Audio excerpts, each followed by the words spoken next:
hingga menimbulkan gejala fobia atau fear of missing out, yang diartikan ketakutan akan ketinggalan informasi di media sosial.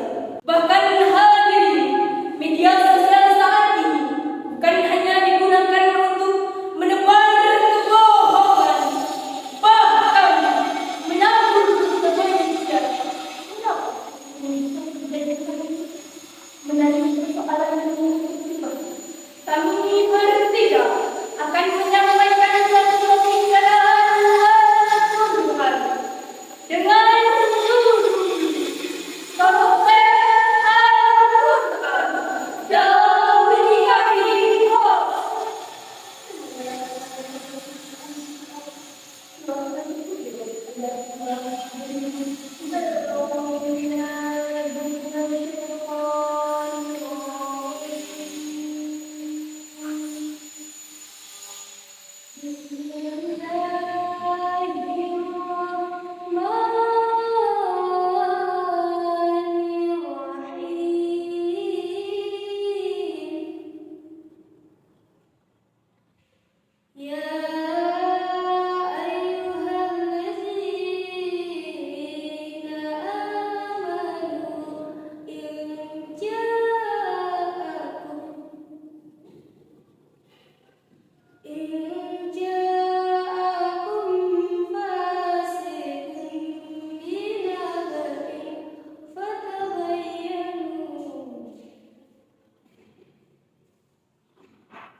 Hai orang-orang yang beriman, jika datang kepada kalian orang yang fasik, yaitu Walid bin Abbas, membawa suatu kabar, maka telitilah kebenarannya, agar kamu tidak mencelakakan dengan membunuh atau dibunuh suatu kaum, dengan kebodohan dan kecerobohan, yang akhirnya kamu menyesali perbuatanmu itu, daripada kesalahan yang menimpamu. Berdasarkan penjelasan hadis tersebut, jelaslah bahwa ayat ini mengandung pesan bagi seorang muslim tentang adab, etika, dan berkesempatan komunikasi. Namun sayangnya hadirin, media sosial saat ini bisa menenggelamkan kita dalam bahtera bahagia dunia. Hadirin wal hadirat rahimakumullah. Hal ini menjadi dasar yang sangat penting bagi kita semua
Al-Isra ayat 36 berikut ini.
Terkait makna letak, sebagian ulama ahli takwil memaknainya. Janganlah engkau berbicara yang tidak kamu ketahui.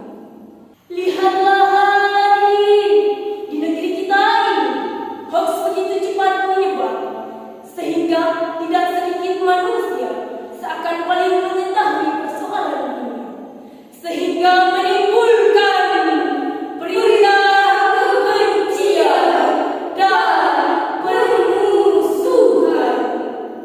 Oleh karena itu hadirin, di dalam tafsir tadi terdapat dua prinsip dalam menyikapi hoax, yakni pertama, larangan untuk menyampaikan berita bohong yang belum tentu menjadi kebenarannya, sehingga Rasulullah SAW bersabda, sesungguhnya kedustaan yang paling berat adalah ketika seseorang mengemukakan kesaksian terhadap kesaksian yang tidak disaksikannya. Prinsip yang kedua dalam menyikapi hoax adalah sesungguhnya pun pendengaran, penglihatan, dan hati semua akan dimintai pertanggungjawaban. Hadirin wal hadirat rahimakumullah. Sesungguhnya Imam Al-Mawardi menjelaskan, sesungguhnya manusia akan dimintai pertanggungjawaban atas pendengaran,